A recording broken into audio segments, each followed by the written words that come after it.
오늘 우리에게 주신 하나님의 말씀 함께 보시겠습니다. 신약성경 고린도후서 5장 11절서부터 17절까지 말씀이 되겠습니다.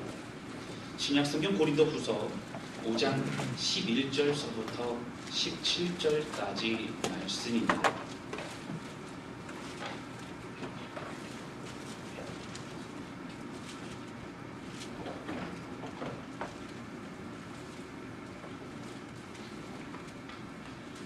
고린도후서 5장 11절서부터 17절까지의 말씀 찾으신 줄로 알고 함께 교독하겠습니다. 제가 먼저 읽겠습니다.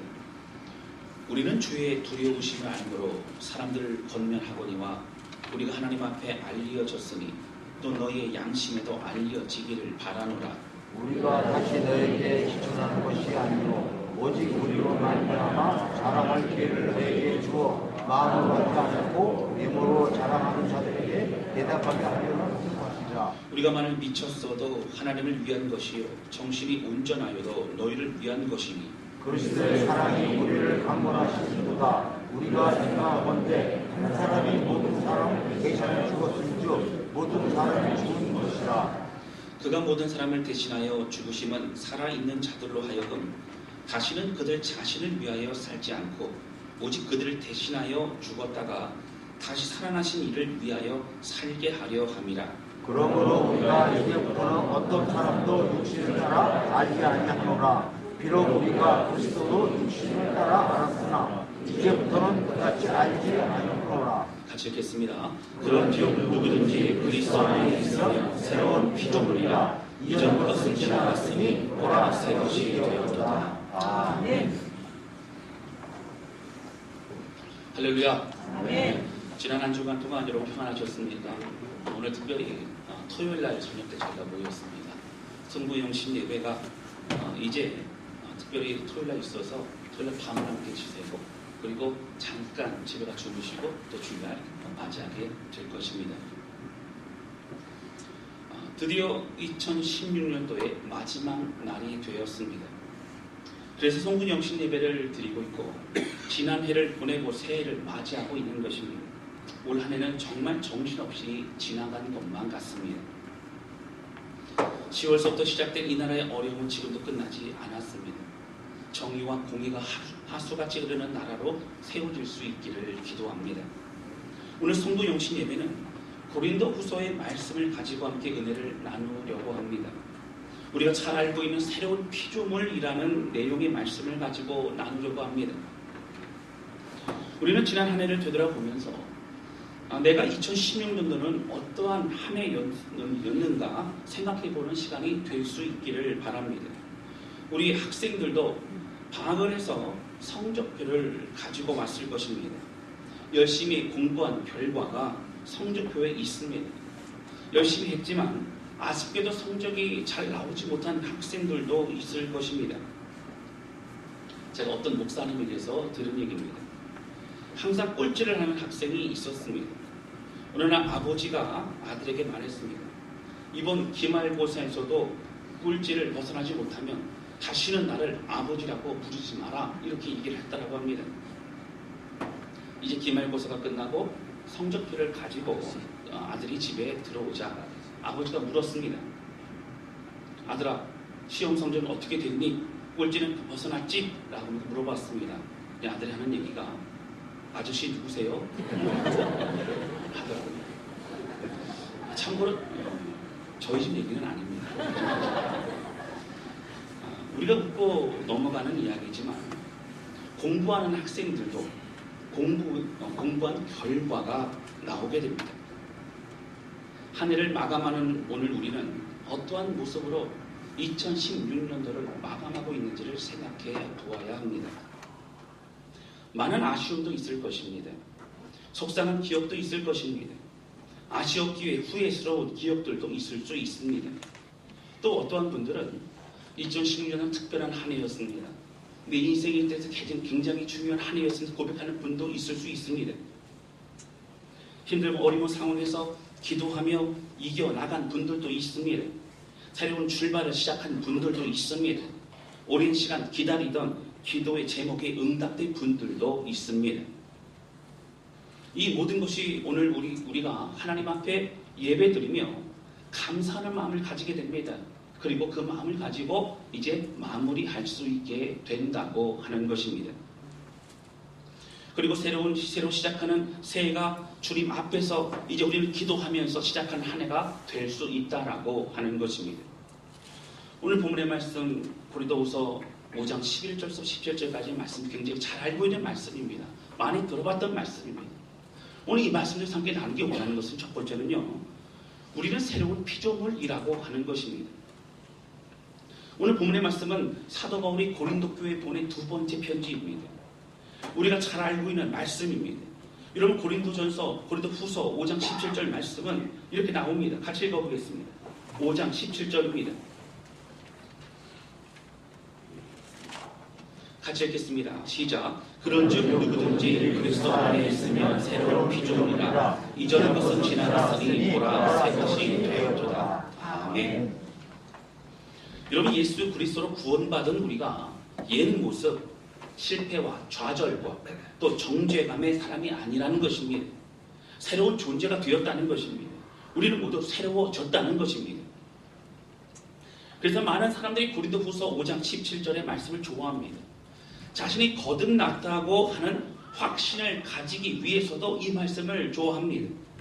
아직 연약한 모습을 보았기 때문에, 그러나 이 말씀 통해 위로를 얻습니다. 새로운 피조물이기 때문에 지금 내 모습은 내 모습이 아니라고 이야기하기도 합니다. 그런데 우리가 이 말씀 좀 더 다르게 해석하고 있을 때가 많이 있다고 하는 것입니다. 말씀에 있는 본질적인 말씀을 좀 찾아보도록 하겠습니다. 이 말씀은 내가 아직 말씀대로 살지 못하는 것을 정당화하는 변명으로 사용해서는 안 된다고 하는 것입니다. 나는 새 것인데 아직은 변화되지 못한 것을, 이전 것은 지나갔으니까 나는 새 것이야. 내가 못 살고 있어도 나는 새 것이야. 그렇게 내 마음의 위안을 얻기 위한 말씀으로 그쳐서는 안 된다고 하는 것입니다. 우리가 예수님을 영접할 때에 명확히 두 가지의 고백을 우리는 고백을 가지고 영접하게 됩니다. 바로 예수님을 나의 구세주로 영접합니다. 예수님을 십자가의 죽으심이 나의 죽으심이라는 겁니다. 나를 위해 2000년 전에 오셔서 나를 위해 죽으셨다는 것입니다. 여러분 이것은 굉장히 중요한 고백이요 말씀입니다. 그래서 내 죄악이 사해졌다는 것을 믿는 것입니다. 예수님은 그래서 나를 구원하시는 구세주라고 고백을 하게 됩니다. 그런데 이것과 꼭 우리가 함께 고백해야 될 것이 있습니다. 예수님을 나의 주인으로 영접하는 것입니다. 로마서 10장 9절에는 이렇게 나옵니다. 여러분 로마서 10장 9절 말씀을 좀 보도록 하겠습니다. 그 뒤에 있습니다. 앞에 있죠. 로마서 10장 9절입니다.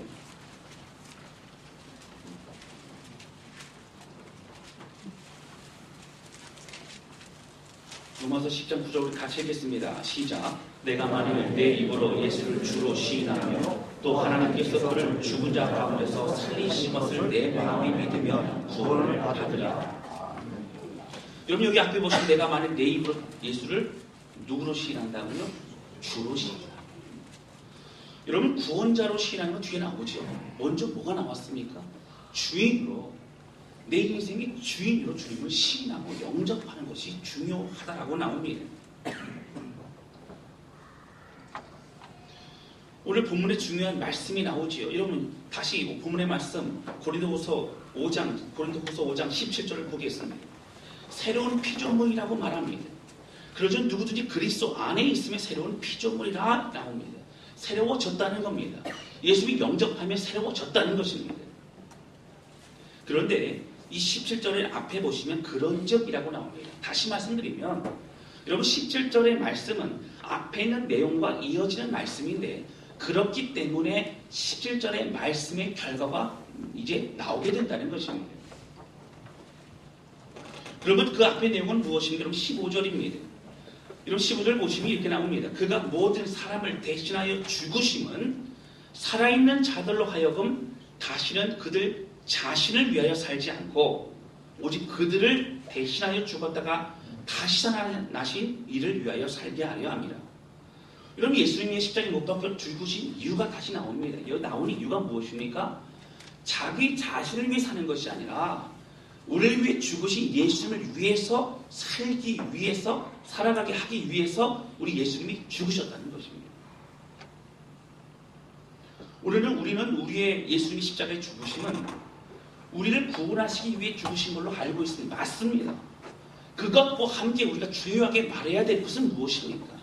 오늘 우리가 예수님을 위해서 살도록 우리를 위해 죽으셨다는 겁니다. 사랑하는 성도 여러분, 이 땅을 살아갈 때 많은 사람들은 자기 자신을 위해 살아갑니다. 여러분 1년을 살아갈 때 이런 무엇을 위해서 살아가셨습니까? 여러분 우리 자신을 위해서 우리가 우리 자신의 모든 것을 원하는 것을 얻기 위해 살아갔다면 우리는 다시 한번 생각해 보아야 합니다. 여러분 필요한 것들을 우리는 구했을 것입니다. 필요한 것들을 위해서 열심히 일하셨을 것입니다. 맞습니다. 그렇지만 그것만이 우리의 목표가 되시면 안 됩니다. 오늘 주를 위해 살아가는 것이 목표가 되어야 됩니다. 그리고 우리의 모든 삶은 주를 영광 돌리는 삶으로 더욱더 순종하며 살아가야 된다라고 하는 것입니다. 예수님의 십자가의 사건은 우리를 구원해 주신 사건 맞습니다. 이제 나는 나의 구세주인 예수님 뿐만 아니라 예수님을 나의 주인으로 고백하고 그 은혜로 주님의 다스림 가운데 살아가는 것이 중요하다라고 하는 것입니다. 나 자신을 위해서 사는 것이 아니라 주를 위해서 살아가는 우리의 인생이 되어야 되는 것입니다. 사랑하는 성도 여러분, 우리 예수를 믿는다는 것은 이러한 것입니다. 예수님의 십자가의 사건을 바라보면서 내가 구원받았다는 확신만을 갖고 그 기쁨만을 가지고 살아가는 것 중요합니다. 그러나 그것으로 멈춰서는 안 됩니다.